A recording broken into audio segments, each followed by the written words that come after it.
देखते आंखों सुनते कानों और धड़कते दिलों मोहम्मद आबिद का सलाम। आप देख रहे हैं मेरा फेसबुक पेज अपना कश्मीर और यूट्यूब चैनल आबिद पॉइंट। मेरे साथ जो शख्सियत मौजूद है वो किसी तारफ़ की मोहताज नहीं है। जो साहिवाल से इनका ताल्लुक है और गोट फार्मिंग का और डेयरी फार्मिंग का ये काम करते थे, वो तमाम काम इन्होंने वाइंड अप करके ये नीलम वैली का रुख किया और यहाँ पर आकर टूरिस्ट के साथ ये मुंसलिक हो गया। आज हम इनसे पूछते हैं कि इन्होंने एक ऐसा फैसला किया कि जो नीलम वैली या आज़ाद कश्मीर और साहिवाल, इसके अंदर ज़मीन आसमान का फ़र्क है, और उसके अलावा जो डेयरी फार्मिंग का काम है, दूध का काम है, उसके अंदर और टूरिस्ट के अंदर बहुत ज़मीन आसमान का फ़र्क है।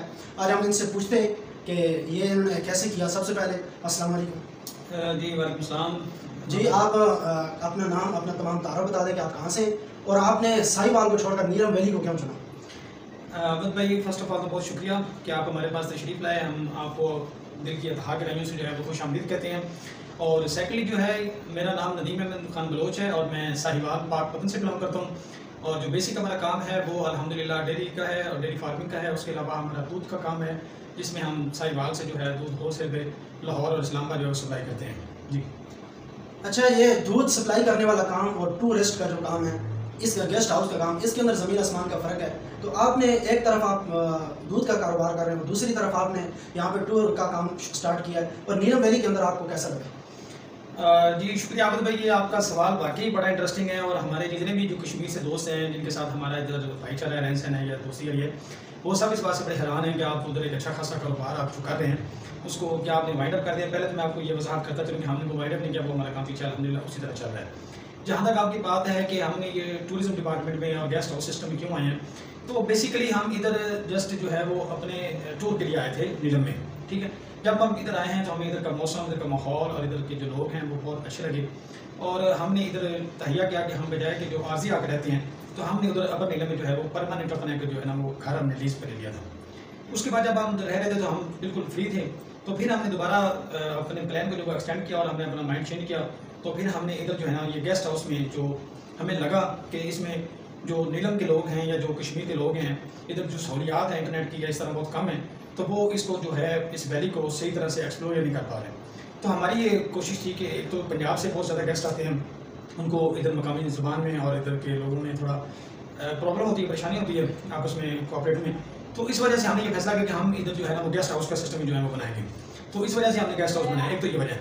सेकेंडली जो मज़े की इंटरेस्टिंग बात है वो ये है कि इस वक्त पंजाब में जिस हद तक जो बिजली है वो उसके रेट्स जो हैं वो इतने बढ़ चुके हैं, और जो बिल है हमें वो घरों के इतने आ रहे थे, तो इधर हमें जो है अगस्त के महीने में, जून के महीने में, जुलाई के महीने में पंखा चलाने की ज़रूरत नहीं पड़ी, और उधर तो हम एसी के बगैर भी नहीं रह सकते। तो इस वजह से हमने अपनी पूरी फैमिली अल्हम्दुलिल्लाह इधर शिफ्ट कर लिया है। तो जितना हमें उधर बिल आता था उससे कम किराए पे हमें इधर जो है जगह मिल गई है। तो हमें एक तो वो सेविंग होगी, काम भी हमारा चल रहा है, और नेक्स्ट हमारा इधर प्लान है इंशाल्लाह कि इधर हम जो है डेयरी फार्मिंग का काम भी करेंगे, साथ में इधर तूड़ी का और काफ़ी और भी छोटे छोटे प्रोजेक्ट हैं जिन पर हम वर्क कर रहे हैं। अच्छा, इसके अलावा जो आपने कहा कि बिलों के मसले की वजह से आपने साहिवाल को छोड़ा और नीलम वैली को आपने चुना, तो आज़ाद कश्मीर के अंदर तो इस टाइम पे यूनिट 3 रुपये है, और पंजाब के अंदर जो है कि बहुत बिजली महंगी है। आम नॉर्मल बंदे के 3 से 4 हज़ार 5 हज़ार बिल आता है, और इसके बारे में आप वज़ीर आला मरीम नवाज़ के बारे क्या कहना चाहते हैं। ये सवाल आपका पहले सवालों से और भी ज़्यादा दिलचस्प है आबिद भाई। एक तो आपका जो पेज है वो बहुत अच्छा माशाल्लाह, ये मैं खुशामद कर रहा हूँ। सेकेंडली जहाँ तक आपने बिजली की बात की, तो इसमें ये जो हमारी गवर्नमेंट है, ये आप सबको पता है कि ये सारा जो निज़ाम है ये डमी सिस्टम है। ठीक है, और जो बिल हैं ये आपने अभी कम बताए हैं। जो कम से कम बिल है इस वक्त एक छोटे से घर का जिसके 2 पंखे हों, एक पंप हो, और मज़े के बाद इधर पंप चलाने की ज़रूरत नहीं पड़ती, चश्मों का पानी आता है, सप्लाई सारी फ्री है। एक पंप और 2 पंखे जिनके चलते हैं, उनको भी इस वक्त जो बिल है वो तकरीबन 8-9 हज़ार 10 हज़ार, और capacity charges, further taxes, income tax, sale tax, इतनी तरह के टैक्स हैं कि आप टैक्स गिनते बिल से ज़्यादा टैक्स आपको बढ़ जाते हैं।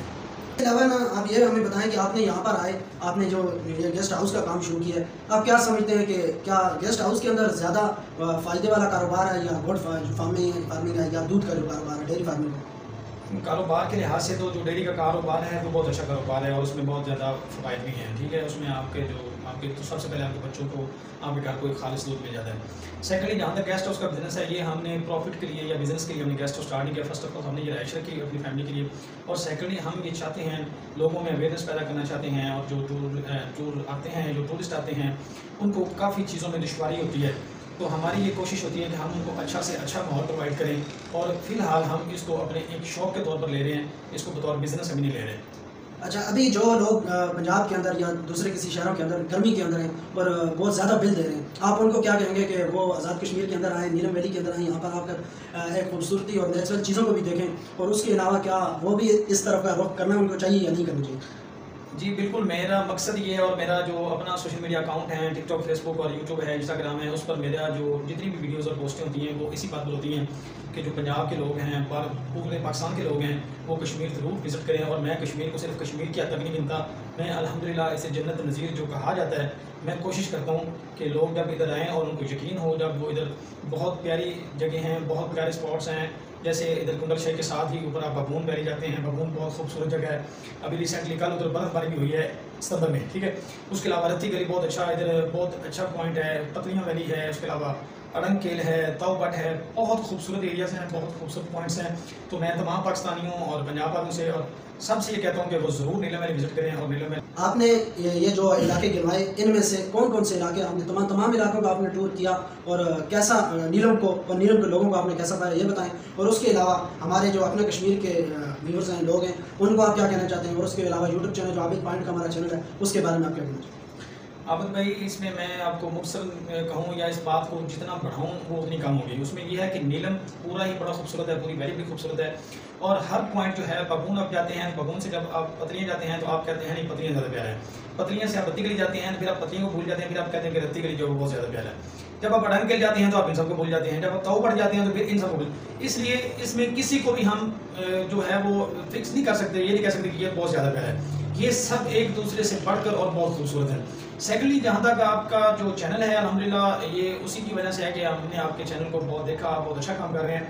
आपका जो फेसबुक पेज है उसके ऊपर आपका बहुत अच्छा काम है, और आप जिस तरह नीलम वैली को और पूरे आज़ाद कश्मीर को जिस तरह एक्सप्लोर कर रहे हैं, इसमें मैं आपको खराज तहसीन पेश करता हूँ, और ये बहुत अच्छा बन गया है।